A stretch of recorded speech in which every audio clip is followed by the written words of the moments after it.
30 Folgen. 24 Angler. 4 Gruppen. Was für ein Fight. 3 Zielfische. Ein unglaublicher Zuschauerpreis und ein Pokal.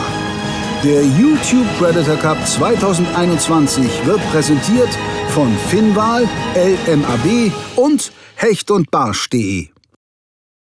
Hallo liebe Zuschauer und herzlich willkommen zur 17. Episode des YPC 21 und damit zur ersten Folge der Zwischenrunde. Wir beginnen mit einem kleinen Rückblick auf die Gruppenphase und sehen uns dazu die Auswertung einer Zuschauerumfrage an, bei der nach dem Top-Favoriten auf den YPC-Pokal gefragt wurde. Auffällig ist, dass die 3 meistgenannten Angler Dustin Schöne, Mark Pachowski und Enrico Di Ventura allesamt ihre Gruppe als Erster beenden konnten. Auch Veit Wilde konnte als Gruppenzweiter die nächste Runde erreichen. Anders lief es bei den favorisierten Niederländern Evert Oosdam und Simon Torenbeek, die beide knapp ausschieden. Da auch Hendry Vis die nächste Runde verfehlte, findet der weitere Verlauf des Turnieres ohne Lokalmatadoren statt, wohingegen sich beide Franzosen und beide Belgier für die Zwischenrunde qualifizieren konnten.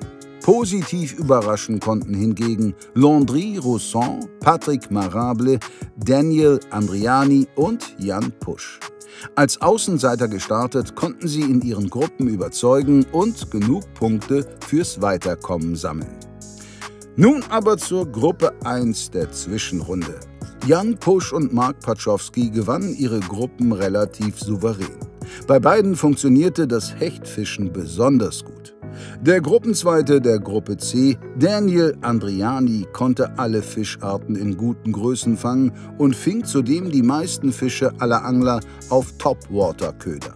Patrick Marable lieferte am Kanal eine bärenstarke Leistung ab, fing hervorragend Zander und Barsch, holte sich dann auch noch die fehlenden Topwater-Punkte, doch trotzdem wurde er verrückterweise noch von Enrico Di Ventura von Platz 1 der Gruppe D verdrängt. Sylvain Legendre erlebte einen schwachen ersten Turniertag, doch eine klasse Aufholjagd brachte ihn noch auf den 3. Rang der Gruppe B, während es für Toon van Ham umgekehrt lief. Er dominierte Gruppe A zu Beginn, dann jedoch ging ihm etwas die Puste aus, doch dank der extrem guten Hechtgrößen kam er tatsächlich ohne Fullcard als Drittplatzierter weiter. In der Zwischenrunde gibt es ein paar wichtige Änderungen. Neben der Tatsache, dass in dieser Runde nur noch 2 Angler pro Gruppe weiterkommen, gibt es auch etwas Neues bezüglich der Angelplätze. Damit alle Teilnehmer, die ja aus verschiedenen Gruppen kommen und dort unterschiedliche Zonen befischten, dieselben Chancen haben, werden die Zonen 1 und 2 zur Zone West und die Zonen 3 und 4 zur Zone Ost zusammengelegt. Außerdem gibt es am heutigen Tag eine außerplanmäßige Regeländerung. Wegen Unwetter am Vormittag starten alle Angler um 13 Uhr und fischen bis 21 Uhr. Am Folgetag wird dann wieder zwischen 8 und 10 begonnen. Um niemanden durch die kurzfristig geänderten Uhrzeiten zu benachteiligen, dürfen sich die Angler ausnahmsweise selbst aussuchen, in welcher Reihenfolge sie die Zonen Ost und West befischen möchten. Daniel und Toon entscheiden sich zunächst für Zone West. Jan, Mark, Patrick und Sylvain beginnen in Zone Ost.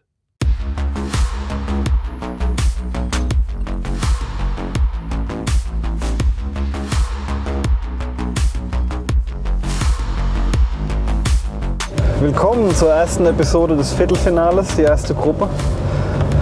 Noch eine Gruppenphase und die Zeiten haben sich geändert aufgrund des unschönen Wetters heute. Fischen wir von 13 bis 21 Uhr. Dürfen dafür frei wählen, in welche Zone wir zuerst fahren. Und ich habe mich für die Zone Ost entschieden. Daniel habe ich gerade noch erzählt, dass ich nach West fahre. Ich weiß noch nicht genau, ob ich es gut finde, dass sich das jetzt so geändert hat. Abends kann natürlich deutlich mehr Aktivität auftreten, wie über den Mittag verteilt. Allerdings hat sich das Wetter auch, wie gesagt, deutlich verschlechtert. Es ist viel, viel kälter geworden. Kann im Sommer gut sein, kann auch schlecht sein. Ich bin im Moment noch sehr unschlüssig und wir warten jetzt einfach mal ab. Ich glaube, wir werden wahrscheinlich die ersten 1-2 Stunden noch Regen haben, aber dann sollte es aufhören. Was das heißt, ist natürlich, kann man eine Strategie ein bisschen neu rangehen, musste man ein bisschen das neu umdenken mit der späteren Start, weil zum ersten Mal kann man auch in die Abendstunden wirklich hineinangeln und das kann natürlich ganz geil sein. Also diese Dämmerungsstunden ganz in der Früh oder ganz spät sind meistens wirklich die ganz heiße Stunden. Ob das heute der Fall sein wird, weiß ich nicht, aber ich spekuliere darauf. Good morning, guys. So today we will be hunting pikes and zander in order to fill up the cord, and then hopefully tomorrow one perch will be enough. The weather is really bad. It's raining a lot. The temperature dropped down, so that can be really good, either as really bad. We'll see what it gives, and tide lines. Ja, gestern ging es noch und heute grausam. Also ich habe schon das Gefühl, ich müsste mich noch mehr eingepacken, weil es ist einfach nur kalt. Es sind so um 15, 16 Grad und das ist einfach nicht meine Temperatur. Ich bin Hitzemensch, ich brauche Wärme, ich brauche Sonne, dann geht es mir richtig gut. Aber man kann es nicht aussuchen. Ich habe in der Vorbereitung richtig Probleme gehabt, weil ich eigentlich mein Konzept umstellen müsste. Ich versuche es in der zweiten Zone ein bisschen anzupassen, also am zweiten Tag. Am ersten Tag, das lief hier einfach so dermaßen gut. Ist zwar jetzt anderes Wetter, aber ich vertraue auf mein Glück, dass es trotzdem zumindest halbwegs vernünftig läuft und ich irgendwas abliefern kann. Und deswegen ja, werde ich hier starten. Viel Abwechslung werde ich heute nicht liefern können, weil es sind einfach 2 Konzepte, die ich habe. Es ist einmal hier zwischen den Bäumen wieder werfen und wie ich den Hecht in der ersten Runde gefangen hatte, schleppen. Ich werde mich nur an dieses Gewässer konzentrieren, weil einfach in dieser Zone das mir viel Fisch gebracht hat und ich hoffe, dass das jetzt wieder so sein wird. Kämpfen wir uns mal durch das nasse Gras hinterher. I had a plan, everything set in place and everything, and finally decided to change the strategy because I'm not super confident with zander. So we will start on a big river at the end, targeting zander. But I'm really convinced the key for the qualification will be mostly the big perches and a good pike, but the strategy is centered on big perches. So this is just to get rid of the zanders and I hope we can do it quite quick. Es sind unwahrscheinlich schwierige Bedingungen, aber die ganzen Teilnehmer in meiner Gruppe, und das sind gute Angler, haben die schwierigen Bedingungen. Ich bin gespannt, wir sind an einem Spot hier, wo ich jetzt auf Barsche angeln werde. Oder es beißt vielleicht auch ein Zander. Und natürlich habe ich auch den Popeye and Perch wieder da. Der war ja schon in der ersten Runde richtig gut. Und ich werde ihn hier auch wieder dippen gleich. Setzt euch auf die Couch und genießt die Show. This baby will do some good work. Measuring board, yes. Pike net, yes. Heute die Sache wird ernst. Wir sind am ersten Spot angekommen. Getting closer, Leute. Langsam wird ich angespannt. Mein Plan ist hier jetzt erstmal versuchen, Barsch zu fangen, vor allem mit Oberflächenködern. Ich starte erstmal einen kleinen Stickbait. Oder als nur klein ist der nicht. Schon eine gute Größe für Hecht. Es gibt auch tatsächlich sehr große Rapfen hier in dem Polder. Könnte auch ein Rapfen raufgehen. Ich würde immer wieder mit Topwater versuchen. Ich würde sehr gerne heute den Topwater auch erledigen, wenn es geht. Und deswegen starte ich dann erstmal damit. Ja, 5 Minuten und dann geht's los. Ich würde die letzten Gebete schnell sagen und dann los geht's. Der Wind macht mir hoffentlich keinen Strich durch die Rechnung, weil ich habe eben beim Vorbeifahren schon gesehen, es ist ziemlich Welle auf dem Wasser. Das könnte die Sache ein bisschen erschweren. Aber ich probiere das jetzt einfach mal. Wir werden hier so, denke ich, eine halbe, dreiviertel Stunde auf jeden Fall investieren, vielleicht sogar eine Stunde. Ich fange mit Schleppen an, weil der Regen hatte jetzt gerade eben nachgelassen und dann will ich ja lieber jetzt nutzen und jetzt mich mal ein bisschen verausgaben und mich hier entlang kämpfen. Ich werde 2 Routen dabei haben. Die eine befestige ich hier. Das ist das Coole an dieser Tasche, weil wenn ich einen Biss habe, werde ich auch noch mal aktiv die Stelle abwerfen, um zu gucken, ob ich da noch mal einen Bonusfisch kriege. Und deswegen werde ich jetzt auch die Spinnroute zum Werfen dabei haben. Und zum Schleppen mal wieder meine heißgeliebte Baitcaster-Kombo. Wenn es windig ist und viel Welle und viel Lärm im Wasser, ist so ein Spinnerbait immer gut. Da kann man alles mitfangen, egal ob Hecht, Barsch oder sogar Zander. Und für meine Oberflächenrouten. Ich habe hier einen sehr, sehr kleinen Popper montiert. Das war unser Chubby Popper. Die Brut ist noch sehr klein. Wie gesagt, das Frühjahr war sehr lange kalt. Die Fische sind noch lange nicht so weit, dass sie irgendwie größer werden. Ich habe jetzt ein ganz dünnes Stahl vorne dran montiert. Das habe ich direkt an meine Hauptschnur geknotet und auch an den Köder geknotet, weil der sehr klein ist. Und umso mehr Gewicht man hier vorne anbringt, umso eher neigt er irgendwie zu tauchen, und das will ich nicht. Am besten wäre es natürlich, wenn ich meine Schnur hier direkt anknote. Als Vorfach, also als Zwischenvorfach, habe ich mich hier für eine monophile Schnur entschieden, weil monophile Schnur hat den Vorteil, sie schwimmt. Fluorocarbon würde sinken, würde den Wobbler auch nach unten ziehen, den Köder. Jetzt gehe ich her, es ist Trick 17, habe ich mir gerade noch besorgt, weil ich meinen anderen nicht finde. Ich nehme ein Labello, einen Fettstift und fette mein Stahlvorfach ein. Das ist ein sehr dünnes und leichtes, aber trotzdem ein bisschen Fett drauf, und ruhig auch auf die monophile Schnur. Das hilft dem Ganzen, dass das schwimmt. Und so kann ich auch, wenn ich langsam fischen möchte und ein paar Pausen einlege, sinkt mir die Schnur nicht runter und zieht dann beim Wiederanimieren meinen Köder nach unten, sondern die schwimmt schön an der Oberfläche, und ich bekomme den Wobbler gleich wieder zum Laufen. Das ist so Trick 17, den man machen kann. Das Stahlvorfach wird dadurch nicht schwimmen, aber es wird auf jeden Fall ein bisschen Auftrieb kriegen und nicht so leicht absinken. Ah, here it is. The scratched one. It was new. It was new. I swear it was new when we were not fishing here, and it looked like this after the day. We caught all the pikes on this color. This lure, this color. Just check if the hooks are still sharp. No bends in it. It looks good.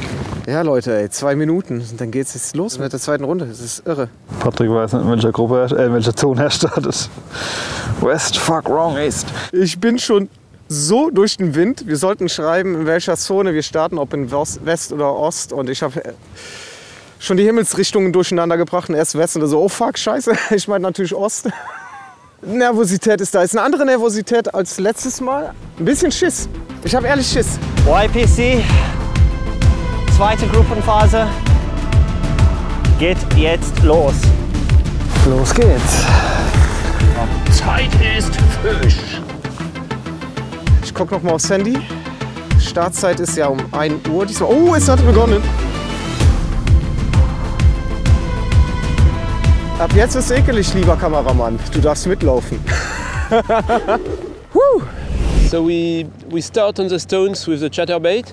I would make a quick turn, just make sure they are not hunting fish or aggressive fish that I can catch quickly on power fishing with the chatter.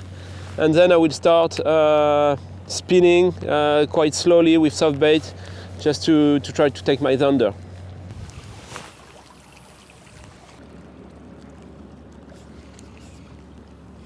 Fisch.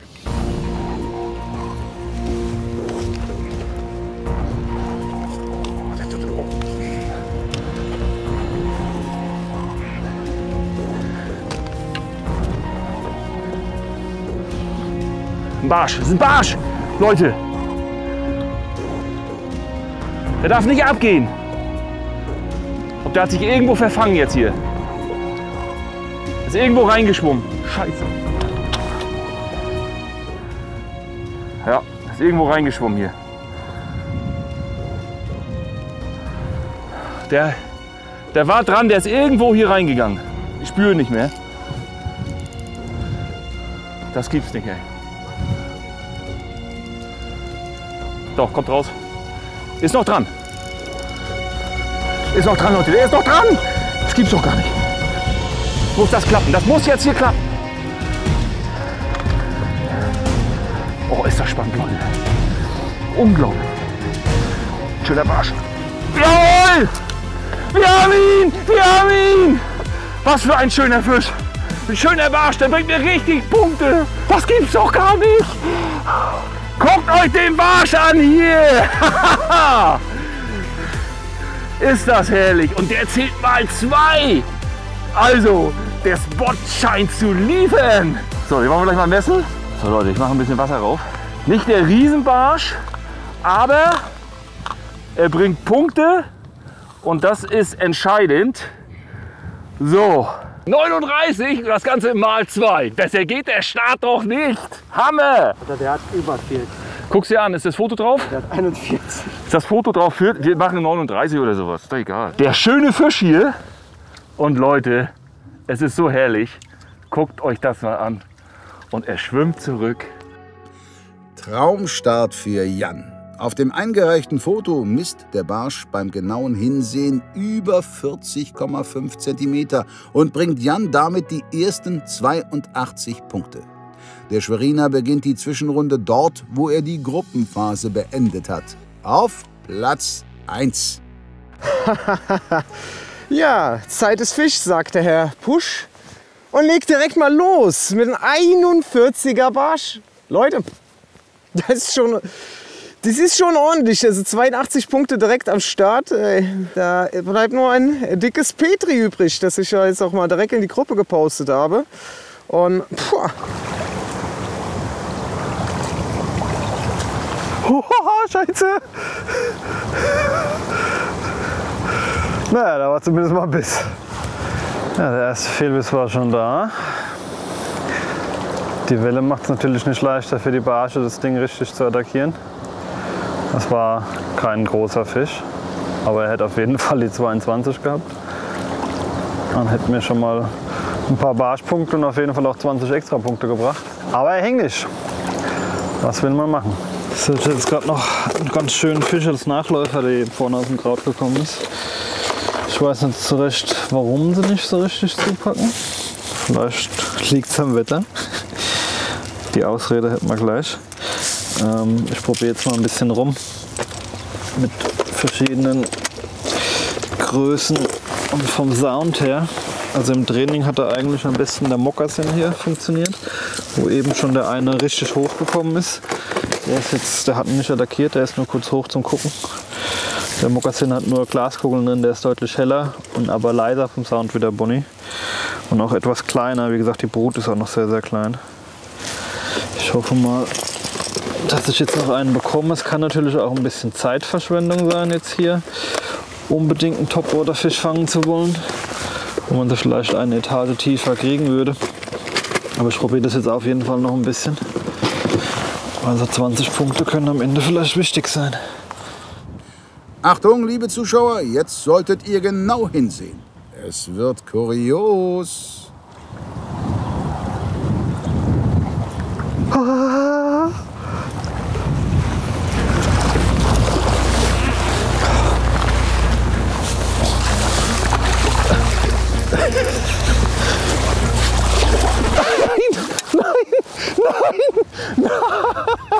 Nein! Da war noch ein Hecht mit dran. Ich pack's nicht. Wie gewonnen, so zerronnen. Ich wollte ihn rausheben. Ich dachte, scheiße, 10 Minuten Penalty. Oh nee. Es wären 2 Fische in einem gewesen. Oleg. Oleg, Oleg, Oleg. Diese unglaubliche Szene nochmal in Zeitlupe. Ein maßiger Barsch verfehlt Marks Köder zunächst, doch beim zweiten Versuch hängt er. Dann schießt vom Ufer ein Hecht auf den Barsch und beißt sich fest.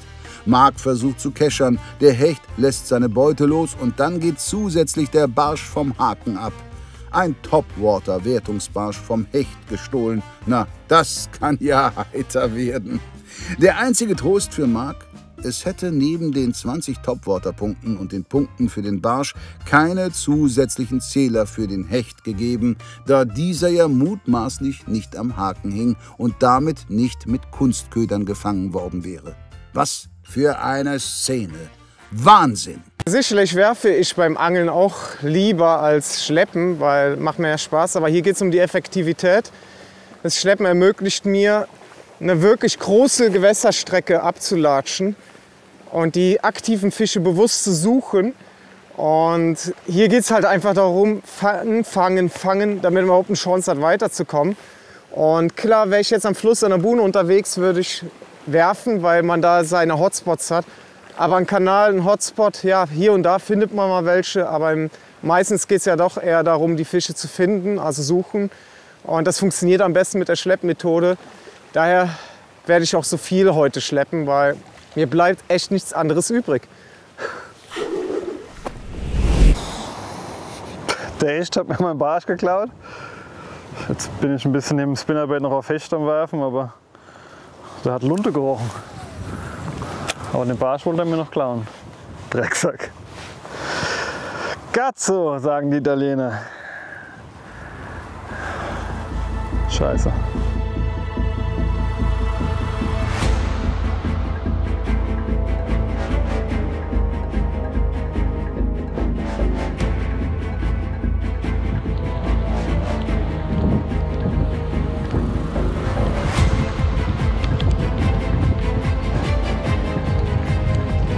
Don't shake, please. Whoa. Yes, he's in. Yes, 75 maybe. Will be a little bit shorter. Oh, such a strike. Then you see it's important to be fishing a little bit slower sometimes. First pike on the board, guys. Really nice. That's one we did not caught in the previous round. There we go. Let's measure first. We wetted the measuring board not to damage the fish. I think it's close to 75. Hold on. No, 75.5, so 76, right? Right. Approved? Approved. Okay, first pike for me of the day. 75.5 to 76, so in the competition 76. It's not the most beautiful pike for sure, but it's a fish that delivers points. So we did not caught this one in the previous round, so that shows how many pike there are here. There we go, the first pike for me. Goes back, just hold him till he starts swimming himself. It's important when you're pike fishing. Swim off. Yeah, there he goes. Sometimes you just need a little bit of patience. Never just let him go away. Let him swim away with his own strength and then he will be fine. Let's keep on fishing. Try and catch another one. The first fish is there, the start is done. And it's a good one. It's not really big, but it's good. Der erste Hecht der Gruppe 1 geht an Ton van Ham. Mit 75 Punkten setzt er sich hinter Jan auf Platz 2. Daniel nimmt die Fangmeldungen der Konkurrenz positiv auf. Ja, die Nachricht ist durchgesickert, ja, auf dem WhatsApp, dass Jan einen schönen Barsch gefangen hat und Ton hat auch seinen ersten Hecht gefangen. Ich vermute, Ton ist in den Poldern unterwegs und deswegen gibt es mir schon ein bisschen Hoffnung, dass immerhin die Hechte beißen schon am Polder. Auch wenn der Luftdruck jetzt richtig runtergegangen ist und es 12 Grad kälter ist gestern, die Hechte scheinen trotzdem irgendwie zu beißen irgendwo. Und hoffentlich kommt der erste Biss dann auch ja bald. Ist auf jeden Fall ein bisschen ermutigend erstmal, dass die Fische überhaupt beißen nach so einer großen Wetterumschwung. Man kennt sie aus der ersten Gruppe, aus der ersten Runde, Ton van Ham und seine Hechte. 76er. Ja, die Viecher liegen ihm, mir nicht. Jan hat einen fetten Barsch gefangen, Ton hat einen schönen Hecht gefangen. Und bei Marc hüpfen sie daneben. Oder klauen die Fische vom Haken. Naja, Tag hat erst angefangen. Ich laufe mal ein Stück weiter und hole mir jetzt hoffentlich ein.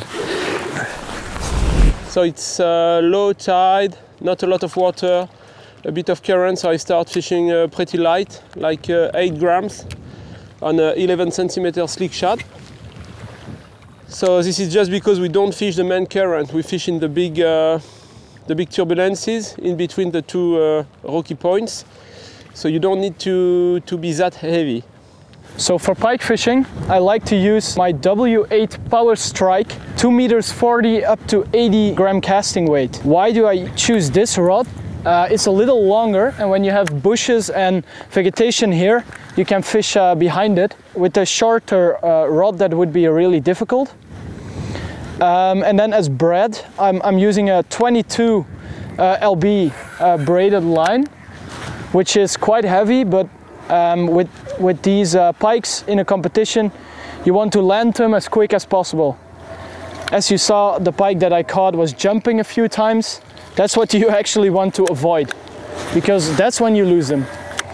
So just a short drill, and when he's in the net it's safe, but everything between striking and netting the fish is danger zone. And then as a reel, I'm using Curado DC from Shimano.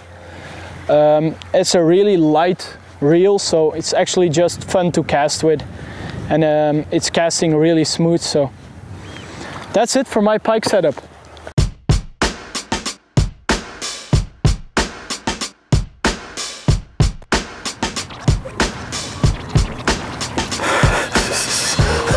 Den darf ich nicht rausheben, ne?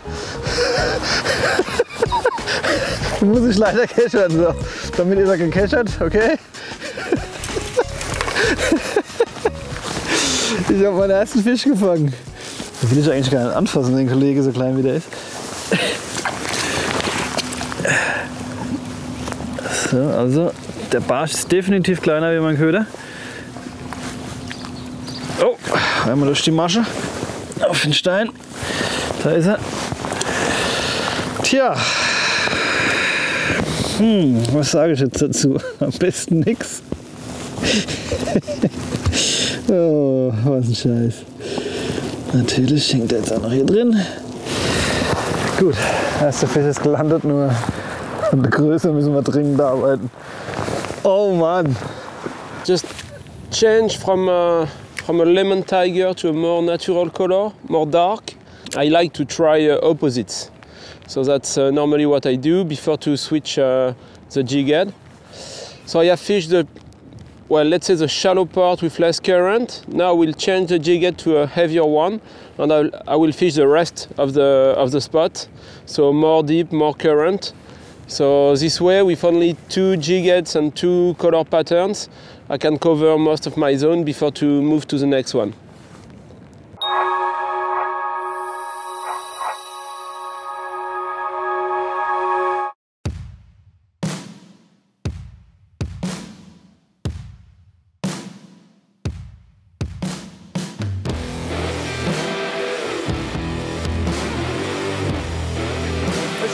Sehr gut, sehr, sehr schön. Und so schnell kann es gehen. Here we go!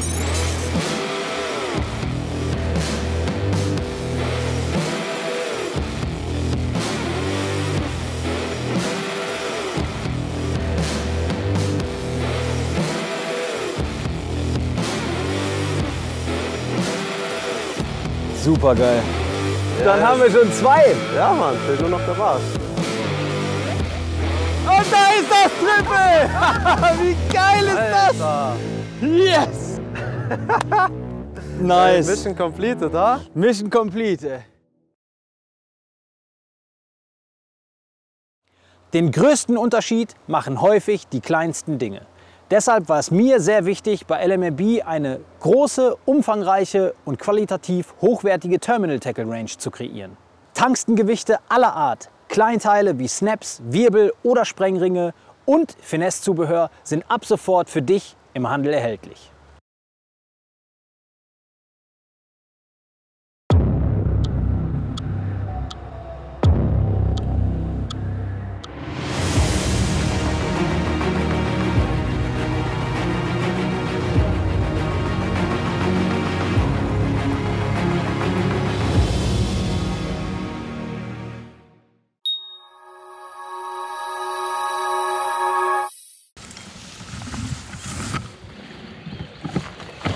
Shit!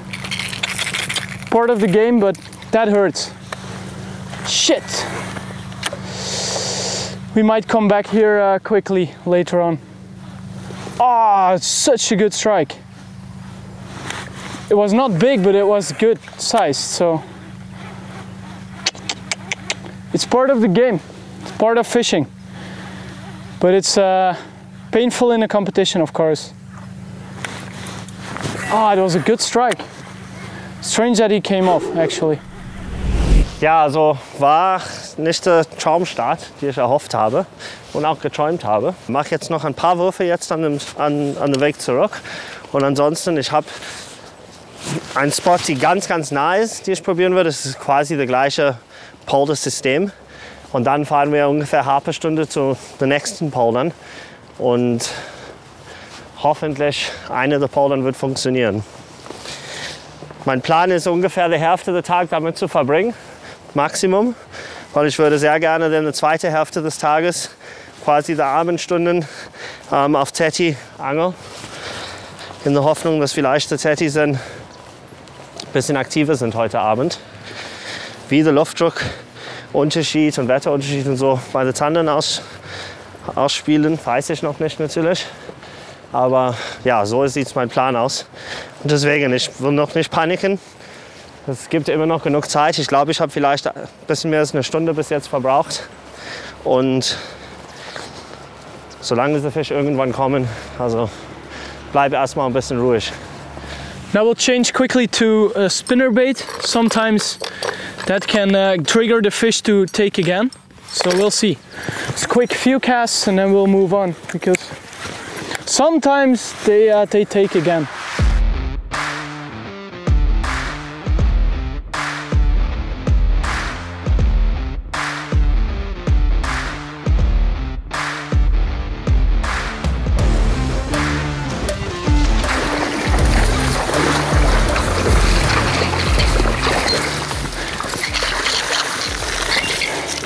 I told you, most of the time they are close to each other. This is a baitfish area and this one wouldn't come up. Look at that. He just, what? That's a jerkbait, you know? It's fully inside. Wow. Pliers, please. Okay, it's way smaller than the lost fish. Schon der dritte Biss. Die Fische in Tons Gewässer scheinen wirklich aktiv zu sein. Der zweite Hecht des Tages bringt zwar nur 58 Punkte, für Platz 1 reicht das vorerst aber trotzdem. We'll put him back and try and catch a bigger one because that's a really small one for this place. But it's a fish on the board, so second pike. Let's keep on fishing the Westin Swim. A really effective bait for shallow pike fishing. I've caught many big fish on this one as well. Big and small, they like them all. Yeah. Oh! Again a lost fish. No way. Maybe it takes again. They are really active. Naja,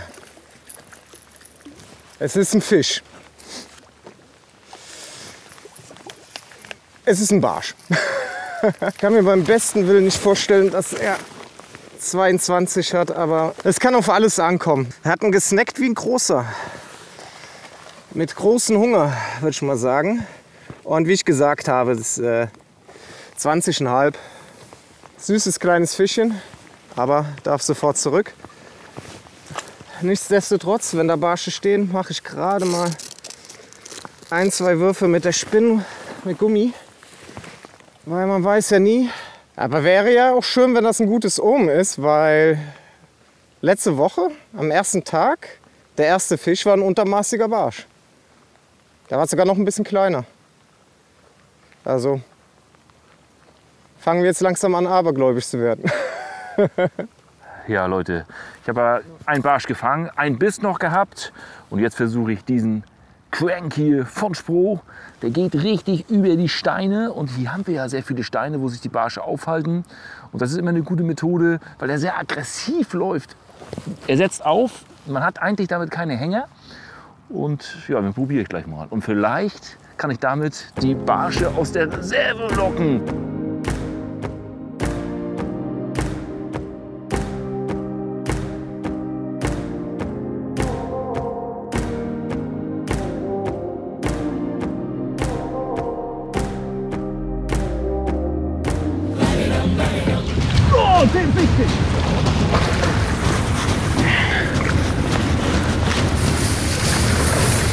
Oh, he's not hooked well. That's an 80 plus pike.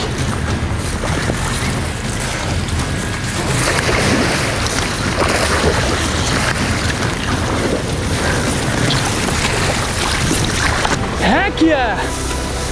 Woo!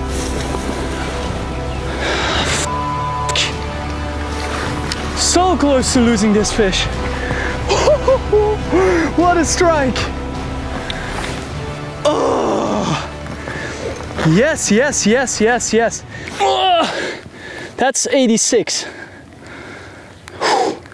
Let's measure and send it in. That's what we came for.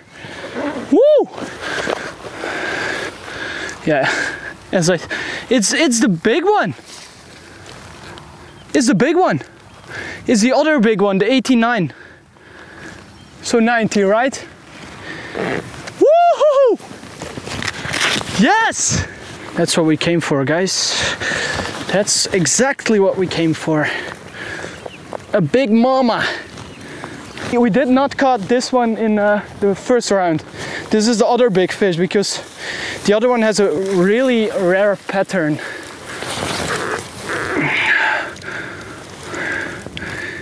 Come on, big mama. There she goes. Yes! That's what we came for. Woo! Quick, keep on fishing. 3 pikes on the board. Ton macht das, was Ton scheinbar am besten kann. Polderhechte fangen. Ein klasse Fisch. Und so gehen weitere 90 Punkte auf das Konto des Belgiers, der seine Führung damit ausbaut. Jo, Ton geht ja mal richtig ab. Kranke Nummer. 90er. Abfahrt. Eine halbe, dreiviertel Stunde wurden 1,5. Ein paar schöne Attacken. Der einzigste Fisch, der geblieben ist, hat mir den Hecht geklaut. Naja, weitermachen. Ich muss ein bisschen probieren jetzt. Ein Barsch kam raus, ein Filbis nochmal, dann habe ich mit einem Crank gefischt, kam leider nichts. Und jetzt wieder natürlich den hier. Ich habe da unwahrscheinlich Vertrauen zu. Und wenn ihr mal in den Box anschaut, guckt mal, da ist überall Popeye drin. Und jetzt auch ein bisschen schwerer, 15 Gramm. Ich muss echt ein bisschen variieren. Nur dann kann man auch feststellen, ob die Fische beißen, ab und zu mal Köder wechseln. Ich weiß nicht, wie ihr das macht. Vielleicht schreibt ihr das einfach mal in die Kommentare. Köder wechseln, wie oft ihr das macht. Würde mich freuen. So, und jetzt geht's weiter. Los geht's. Ja, die anderen fangen Fische. Ton hat schon ganz schöne Hechte gefangen. 90er eben, das bringt natürlich ordentlich Punkte. Jan mit seinem 41er Barsch auch. Aber ansonsten war es das. Patrick ist fleißig am Kommentieren, aber hat auch noch keinen Fisch reportet. Oh, hier geht's raus. Ja, ich bleib dran. Ich habe ein bisschen Zeit vereiert jetzt, aber das war es mir doch irgendwie wert. Es hätte ja klappen können. Ihr habt es gesehen, die Fische waren da, waren zum Teil sogar dran. Aber es hat noch nicht sollen sein. Wir bleiben noch einige Stunden und ich werde auf jeden Fall noch einen Fisch fangen heute. Fisch? Oh.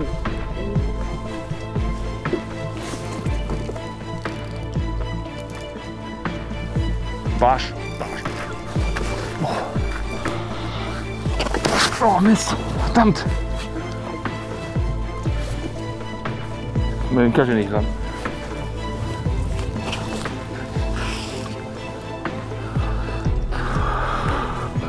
Fehlen mir 2 cm, um an den Köcher ranzukommen, Leute. Endstand, ey. Das ist Angeln hier. Ein YPC, das gibt's doch gar nicht.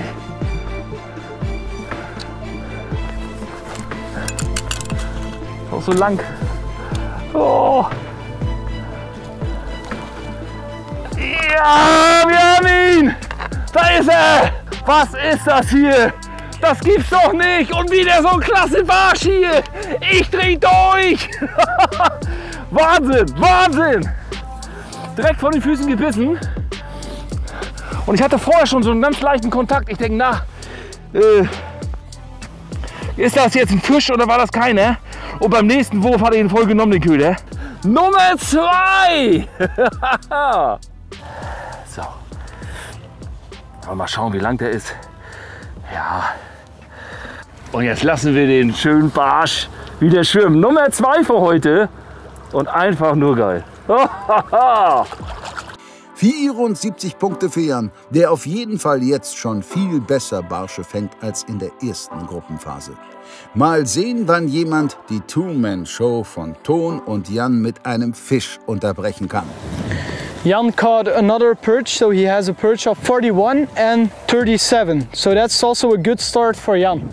Two really nice fish that deliver a lot of points. So good job, Jan. Now it's our turn to catch another pike, hopefully. Also die Fische kommen immer weiter rein, die Meldungen. Ton hat jetzt echt ein sehr guter Hecht gefangen, 90er. Mittlerweile hat er 3 Hechte, also bei seinen Porde läuft das anscheinend echt gar nicht so schlecht. Bei Jan läuft es auch nicht schlecht, er hat jetzt den zweiten Barsch gefangen, knapp 40er. Ja, also die sind anscheinend die einzigen 2, die zurzeit am Fangen sind. Ich würde das sehr, sehr gerne ändern und dazugehören.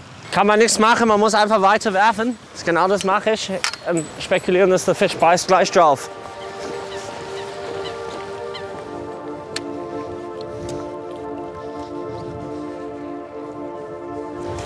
Oh, yeah, that's a fish, but I didn't feel the bite. I'm afraid it's a bream by the side. We'll see. We'll see what it is. Ah. Oh no, that's a small zander. But that one doesn't count, I think. That's sometimes something they do to hunt, but this is not in front of the gill, so it doesn't count. Well, I have a 10-minute break because I lifted this small zander above the water to release him quickly. No choice. There's a really low current from low to high, and I think around 3 o'clock it will go from high to low, so then it's prime time. That's the reason I think why a lot of guys haven't caught a zander yet. And that's why we are pike fishing now and not later on today. Das ist ein Fisch. Das ist ein Zander.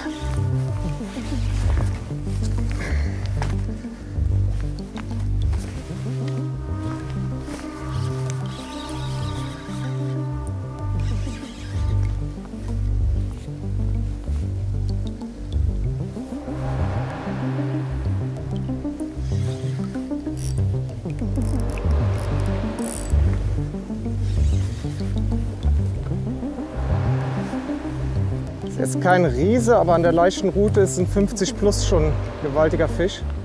Wow, oh, das ist schön. Das ist schön. Definitiv 50 plus. Jetzt muss ich ihn nur noch safe cachern. Der erste Wertungsfisch. Oh, Scheiße, ich bin so erleichtert, dass ich nicht schneide. Das nasse Gras hat einen Vorteil, dass ich mir die Hände wunderbar nass machen kann, ohne was anderes brauchen. Wow, hat der denn gesnackt. Ah, was hat er? Was hat er? Was hat er? Was hat er? 58.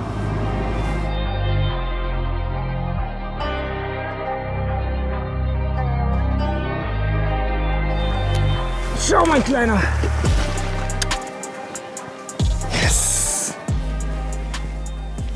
Yes, yes, yes! Also ein 58er, das ist wieder so ein Fisch, wo man von ausgehen kann, dass er höchstwahrscheinlich nicht rausfliegt. Also wo man, das sind echt gute Punkte für mich. Und wow! Erleichterung hoch 10. YPC macht mich noch kaputt, ey. Die Nerven, die Nerven, die Nerven. Na also, nun hat auch der dritte Angler Punkte auf dem Board. Patricks 58er ist 75,4 Punkte wert und bringt ihn ganz nah an die Qualifikationsplätze. Neuer Platz, neues Glück. Oder wie heißt das so schön? Ich bin ja eine Hafeneinfahrt, Seeeinfahrt gefahren.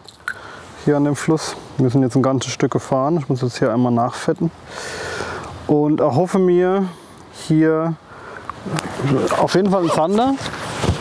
Das hat im Training zumindest geklappt, allerdings ist das auch schon ein bisschen her. Barsch und Hecht gibt es hier natürlich auch.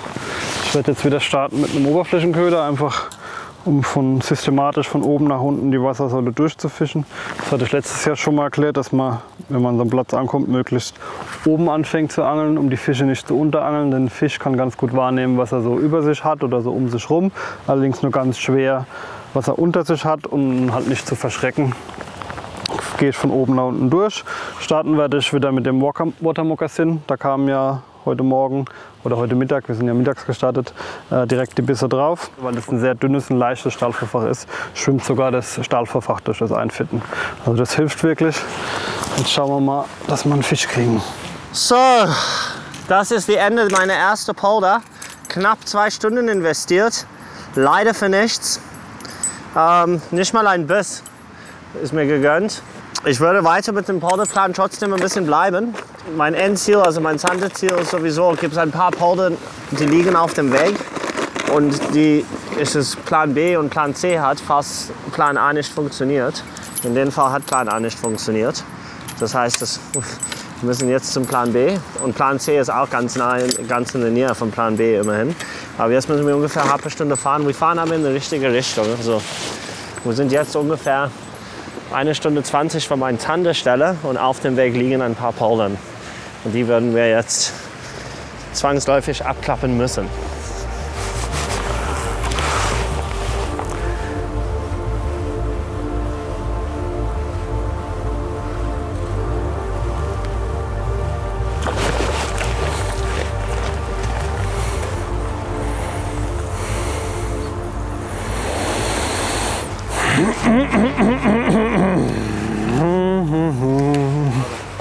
Das ist entweder ein großer Barsch oder ein Rapfen. Ich habe es nicht richtig erkannt.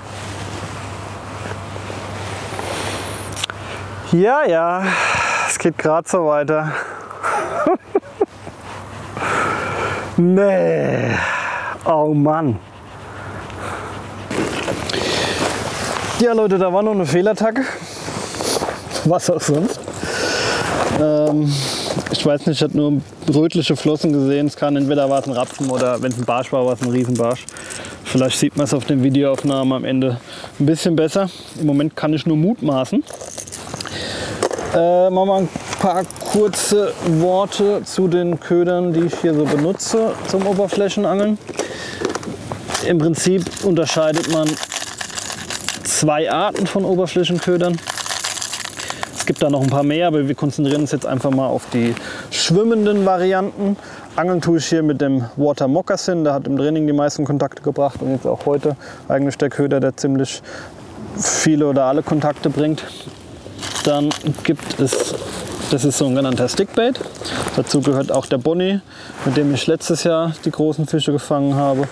Oder hier unser neuer Cheddar Beast 90, den gibt es auch nur eine Nummer größer. Die Besonderheit beim Cheddar Beast 90 ist, dass hier hinten so ein Prismengebilde drin ist und diese Metallkugel darüber rattert und das ganz speziellen Sound gibt. Also das sind alles sogenannte Stickbaits. Unterscheiden sich ein bisschen vom Lauf, die einen gleiten ein bisschen weiter, die anderen laufen ein bisschen enger und vor allem vom Sound. Also ich glaube, der große Unterschied im Moment ist dieser dunkle, laute Sound im Gegensatz zu diesem hellen Glas-Sound und den hellen Glas-Sound, den wollen sie im Moment. Dann gibt es noch sogenannte Popper. Das sind die Kollegen hier. Das eine ist ein kleiner Chubby Popper. Da hat im Training auch funktioniert, allerdings ist im Moment ein bisschen zu viel Wind und Welle dafür. Und dann zum Beispiel dieser Hedora von Ganki. Die haben hier vorne so ein ausgebeultes Maul und die tut man mit so kleinen Schlägen über die Wasseroberfläche ziehen. Dann spucken die Wasser, wenn man die Schnur ein bisschen straff macht. Oder aber, wenn ihr in die lockere Schnur haut, tauchen sie so ein bisschen unter und geben so ein dumpfes Geräusch. Und einen guten Popper kann man auch Walk the Dog führen, eben wie diese Stickbaits, dass sie rechts und links laufen. Das sind die Sachen, die ich benutze. Wie gesagt, am besten war jetzt hier der Water Moccasin. Jetzt mache ich hier noch 2, 3 Würfe und dann versuche ich mir mal noch einen Zander hier zu jiggen. Well, after my 10-minute break, that's time to cast again. So, wir sind jetzt an den nächsten Polen angelangt und jetzt wird es immer so, ja, 5 Minuten Angel und dann gehe ich zur nächsten Stelle, 5 Minuten Angel, nächsten Stelle, aber ich hoffe, dass wir jetzt in der nächsten Stunde schon einen Hecht erwischen. Ja, Fisch! Voll genommen! Barsch! An der Kante! An der Kante! Oh. An der Kante genommen! Schöner Barsch! Voll genommen. Muss nur rauskommen. Ah, weg ist er. Nein, keine Chance. Oha. Leute, das kann passieren einfach. War ein schöner Fisch. Der Fisch hätte möglicherweise gereicht, um Ton von Platz 1 zu verdrängen, doch er steigt aus. Wer macht die nächsten Punkte? Yeah, big one. That's the big one.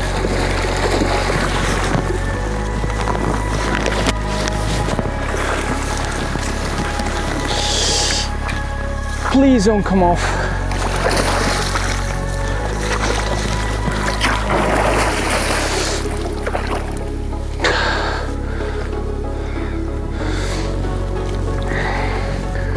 Push, push, push, push. Oh, he's so badly hooked. Yeah! Yeah! That's the big one. I told you there's always a big one here. 85 plus again. Woo! I think this might be the 88 actually, based on size. Oh, but he took it so hard in front of my feet. Pike in the wet grass, and we can measure him here. But he's definitely 85 plus. We'll see. He is for the competition, he is. Now he's right. He's 89 now. Right.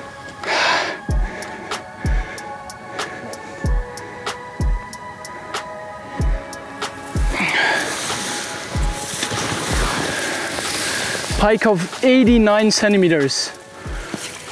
Woo! That's a really big one for the competition again. There he goes. I told you before, there's a lot of bait fish in this area, on this tunnel, and there's always a big fish close. Always. It's just a matter of time. And we have him. And now our cord is really strong for the pikes. We have just one to improve.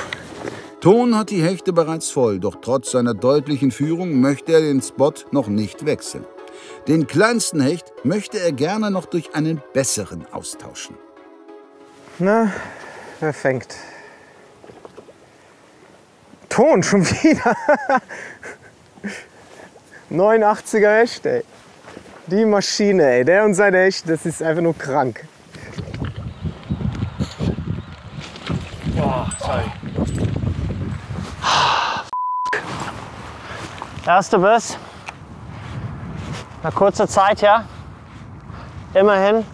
Im Training habe ich ja echt gut gefangen. Lustigerweise im Training habe ich auch hier Florian Ovis getroffen. Er war auch in meiner Gruppe, in der ersten Gruppe.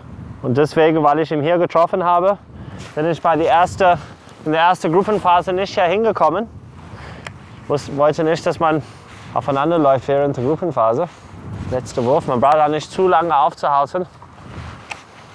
Kann einfach immer weiter fischen. There is so much bait fish. It's insane. It's just filled up with small bait fish.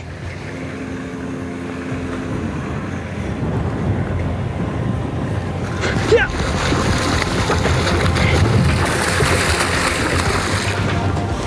Between the bait fish.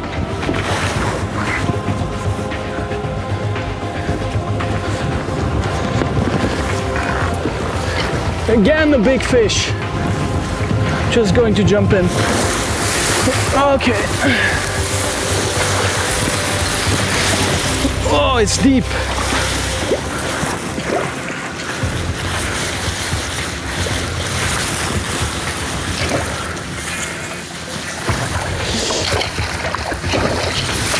And he's in. Woo! Oh, now let's get to the shore. Between those bait fish. Insane. That's why the bridge was such a good spot.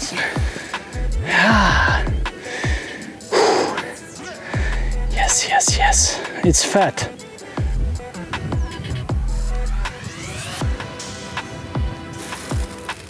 There he goes. There he goes. Pike fishing is hot. Woohoo! pike fishing is hot, but we'll leave now. We have everything we could wish for. We will leave and quit pike fishing. These little upgrades won't matter anymore. We need to go Zander fishing. Wahnsinn! 5 Hechte in weniger als 2,5 Stunden. Ton kann den 58er durch diesen 80er ersetzen und hat nun 4 Hechte zwischen 76 und 90 in der Wertung. Ihm bleiben nun noch 13,5 Stunden für einen möglichst großen Barsch und einen möglichst großen Zander. Eine wirklich erstklassige Ausgangslage. Was für eine Maschine. Jetzt fängt er ein 80er echt. Hat er jetzt allen Ernstes einen 80er, einen 89er und einen 90er in der Wertung. Und ach nee, der kann ja noch einen dritten Hecht. Also noch einen 76er, glaube ich, war das. Krank, krank, krank, krank. Das ist einfach ein Ton. Kranker Typ, ey. Kranker Typ, ey. Ich mühe mich ab mit den Hechten, wenn ich mal drauf gehe, verzweifle. Und der Kerl, wer will mehr Hechte, hä? Wer will mehr Hechte? Krank, ey. Geil, geil, geil. Yeah, in the stove, on the corner of my road. I should've took the boat. Yeah, I could've took the boat. Yeah, I'll be in a fuss. All my friends going up. Yeah, who's the real plug now? I guess that might be us now. Yeah. Oh Lord, way to go. Agents on my phone. We be on the road like we on the boat. Yeah, yeah, yeah. Right or wrong, I don't even know. All my conscience gone. I don't even know. All my conscience gone.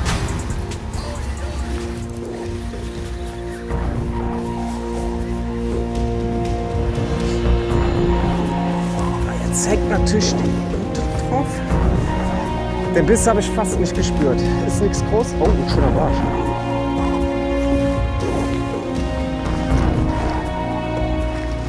Ja, ja, ja, ja, ja. Nach der Ton-Pike-Show tut's gut, selber mal wieder einen Fisch nachzuliefern.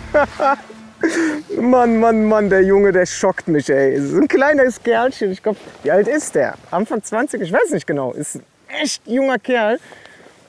Da steckt schon einiges an Können hinter bei den Jungchen. Respekt. Dann messen wir ihn mal. Das ist gut an dem Wetter. Alles bleibt nass und feucht und ja, 36 ist okay. Patrick singt ein Loblied auf Ton, doch dieser Barsch kann sich doch auch absolut sehen lassen. 72 Punkte gehen auf das Konto des Rheinländers, der als erster Angler 2 verschiedene Fischarten auf dem Scoreboard hat. So, I fished quickly with a chatterbait around the stones. So now I can start the normal way of fishing. Soft bait and a jig head. And I will try from the very end of the creek to the point in different depths and current situations. And I hope to finally find these Zanders.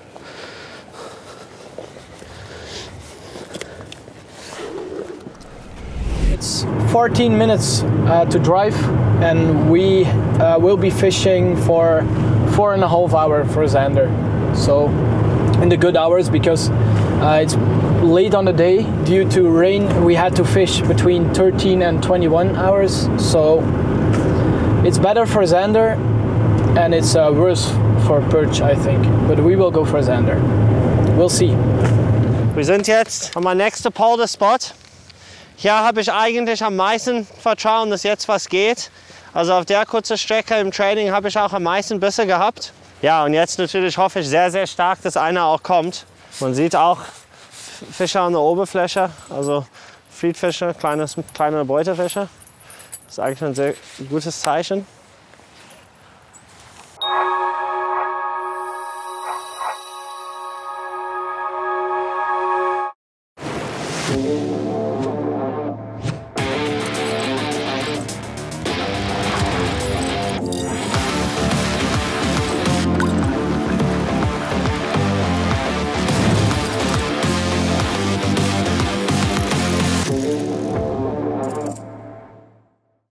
Liebe YPC-Zuschauer, Lange hat es keine Messe gegeben, aber jetzt ist ein Ende in Sicht. Vom 12. bis 14. November findet die Angelwelt in Berlin endlich wieder statt. Es sind viele geile Marken vertreten. Richtig geile Neuheiten für jedermann am Start. Und die besten und modernsten Angelboote findest du auf der Angelwelt natürlich auch. Es wartet ein absolutes Top-Programm auf der Bühne, im Forum und natürlich auch auf dem Bait-Truck auf euch. Und eine Menge YPC-Angler stehen zum Plausch zur Verfügung. Als absolutes Highlight gucken wir am Freitag und am Sonntag mit euch zusammen die aktuellen YPC-Folgen. Und wir verkünden am Sonntag die 4 glücklichen Teilnehmer des YPC-Fan-Turniers. Jump in your car, go to Berlin, we meet you there.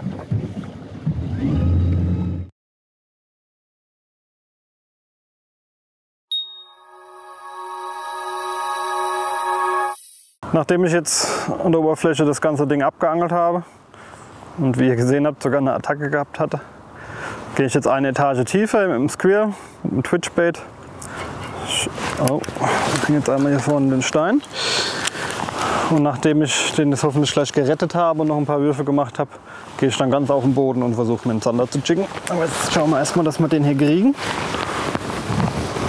Ich sehe ihn. Na komm. Jo. Einmal elegant Hänger gelöst. Schnur kontrollieren. Und weiter geht's. Während Marc, Daniel und Sylvain noch immer auf ihren ersten Wertungsfisch warten, hat Jan zu Fuß die Stelle gewechselt und fischt nun auf Zander. So, Fisch! Scheiße! Hol ihn um! Jawohl! So, mal schauen, was das ist hier. Herrlich, mal wieder ein Biss. Ich habe umgebaut auf Popeye in richtig hell.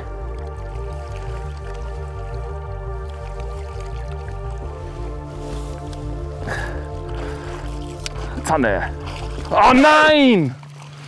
Weg ist der Zander. Das gibt's doch gar nicht. Was habe ich denn heute für Pech? Das kann doch nicht wahr sein. Den Barsch verloren, den Zander verloren. Das kann doch nicht wahr sein. Aber Leute, das ist Angeln. Und der Fisch muss ja auch seine Chance haben. Ne? Ja, es geht weiter. Es bleibt spannend hier beim YPC. Mando! Ah, da hatte ich keine Chance. Wirklich keine Chance. Aber Farbe gewechselt und gleich bam, Biss. Also kann man in keinster Weise mit dem Angeln von ein paar Tagen vergleichen. Wo die Fische richtig Bock hatten, gefühlt gestapelt stellenweise hier standen und jetzt Wetterumschwung, Kälteeinbruch,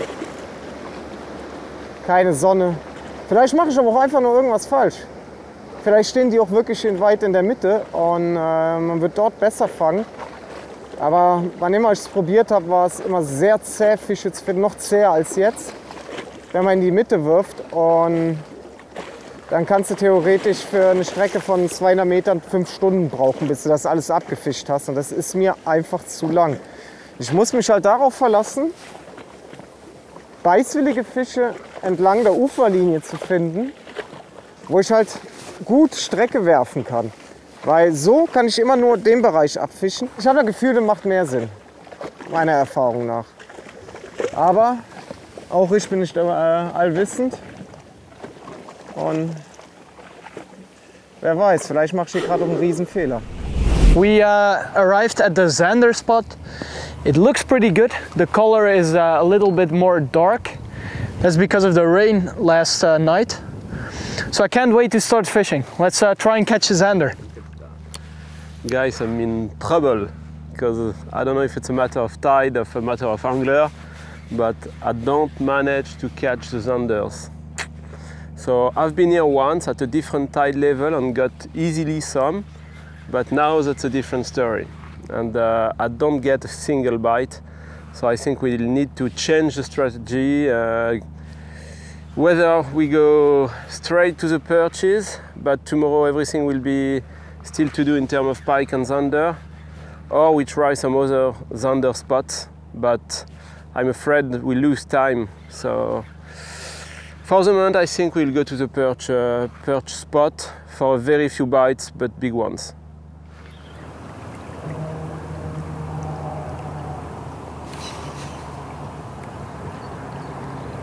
Oh! Right away a bite. Oh! A good bite. It's unbelievable, these are still reaction strikes. I have a big hook and a stinger and still he won't hook. Probably a smaller zander, but that's insane.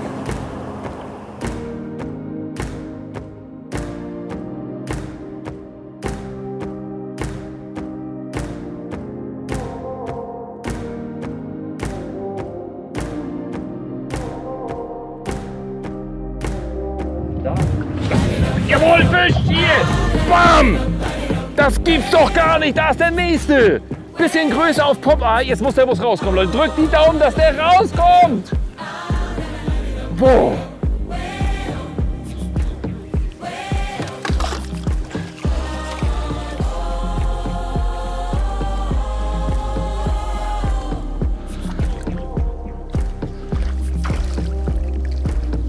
Ja, wir haben ihn! Jawohl! Kein Riese, aber erstmal, Leute, nach den Fehlbissen erstmal hier der Zander und der müsste Maß haben und der bringt mich weiter nach vorne.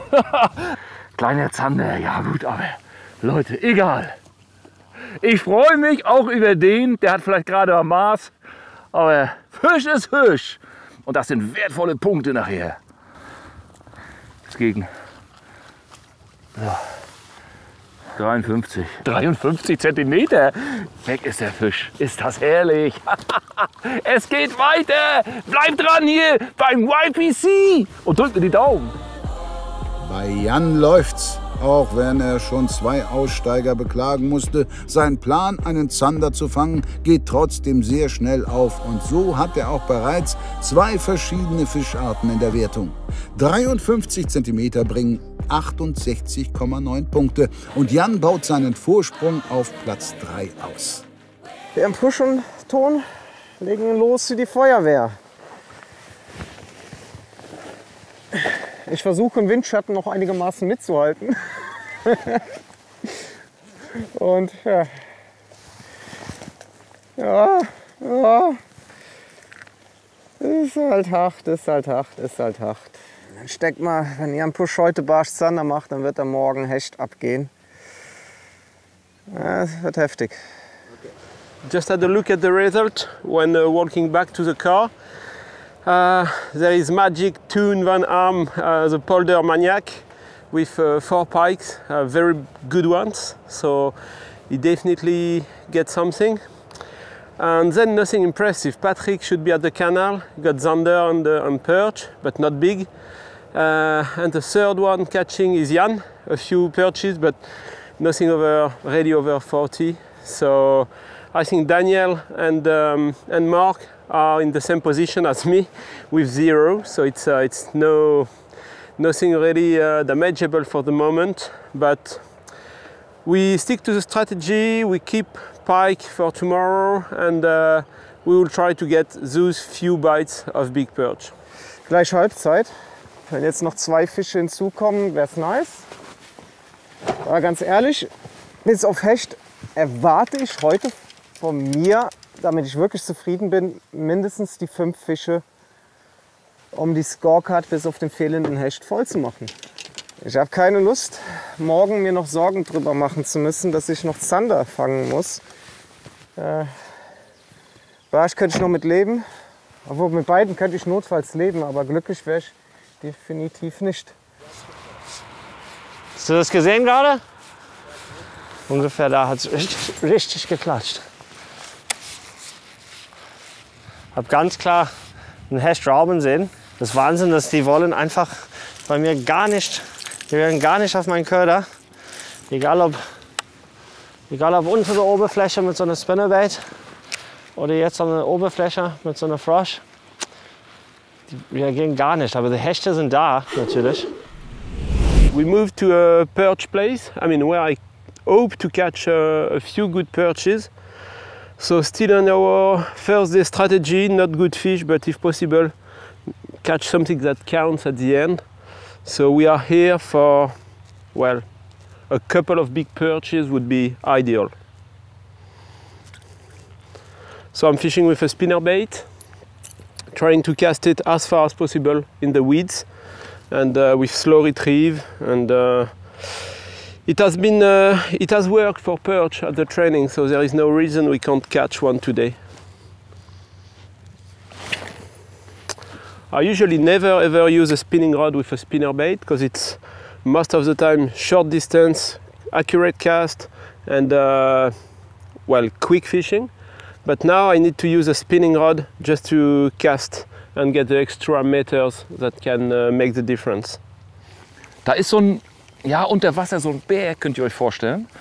Und ich habe da vorne auch schon mal festgehangen, konnte den Köder aber lösen. Und die Kante runter dann, da habe ich die ganzen Bisse gehabt jetzt, Zander. Und deswegen will ich natürlich den Spot jetzt durchfischen erstmal. Ich denke, das würdet ihr auch genauso machen, ne? Oder würdet ihr jetzt sagen, nee, wir gehen woanders hin? Würdet ihr jetzt die Strategie wechseln? Ja, oh Leute! Und das ist was glaube ich, was Besseres. So, und jetzt bin ich mal gespannt. Der steht wie eine Bank. Und jetzt hänge ich. Jetzt hänge ich. Jetzt muss ich ein bisschen warten. Die Frage ist, er jetzt ab oder hängt er noch dran? Beim Barsch war das ja vorhin auch so. Was würdet ihr jetzt machen? Warten?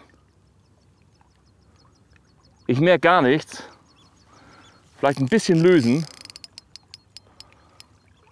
Und versuchen, dass er so rausgeht. Also, der ist genau auf dem Berg. Der hat auf der anderen Seite gebissen. Ja, das ist natürlich ärgerlich. Ich kann nichts machen von hier. Ich müsste eigentlich wechseln. Ich müsste eigentlich jetzt voll wechseln auf die andere Seite. Oder ein bisschen warten. Der war hundertprozentig dran. Das war ein guter Fisch. Ein guter Fisch, Leute.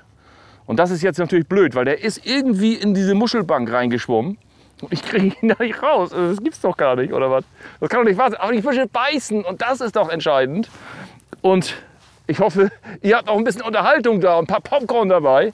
Und genießt die Show hier beim YPC. Also ist ja mega, ne? Oder das gibt's doch überhaupt nicht. Ich guck noch mal. Nee, der ist jetzt so drin. Jetzt ist er weg. Nee, der ist raus, ja. Leider, weg ist er. Ah, ärgerlich. Aber das war ein ganz heftiger Biss, ein ganz heftiger Einschlag. Und ja, ich denke mal, der ist in die Steine rein, in die Muschelbank rein und hat sich dann den Köder rausgeschlagen. Na gut, das ist einfach so. So, das Ding natürlich raus, ist klar. So wird alles noch in Ordnung. Ja, sehen kann ich gar nicht viel, aber mehr kannst du nicht machen. Also das ist so ein Gamakatsu-Haken hier, so ein Drilling, der ist ultra scharf. Also das ist, wenn der dann, klar, wenn er in die Steine oder in die Muscheln reingeht unten, was soll's. Right now I'm using a W6 Finesse shad, 2 meters 20 up to 28 gram casting weight. So a pretty heavy rod for fishing rivers. That's because I'm fishing heavy most of the time. So power fishing with 10, 15, maybe even 20 today gram casting weight. As a reel I'm using a Shimano Stratic, just a normal one. It's a high gear one in 2500 series range. And then a new Westin Bulties in the size 9.5 centimeter. Just medium size for catching zander and perch, so not too big, so we can still catch the perch. And then I'm using, as lead heads, I'm using stand-up jigs.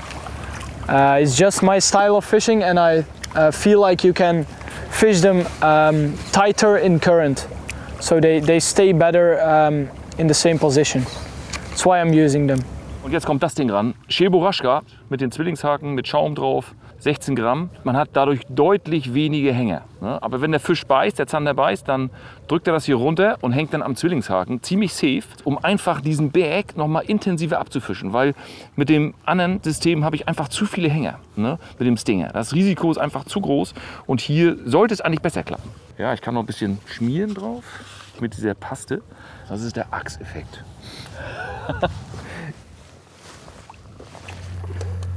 So I do a little bit like the salmon fisherman. One cast, a few steps, one cast, a few steps. I'm not at all a bank angler, so I'm used to move all the time with the boat when I do some well, prospection with a spinnerbait or chatterbait. So I try to do the same on the bank. I just constantly move slowly, and this way I manage to cover as much water as possible.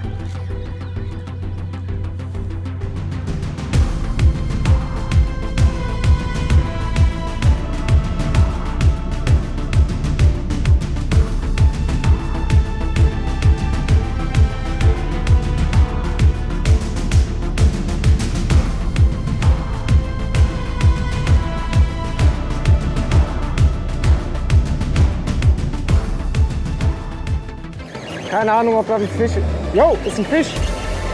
Kein großer, aber Wertungsfisch.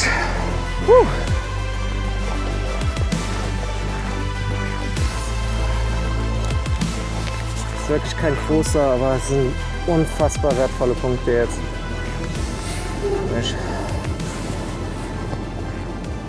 Kratzt er noch? Ja, 51,5.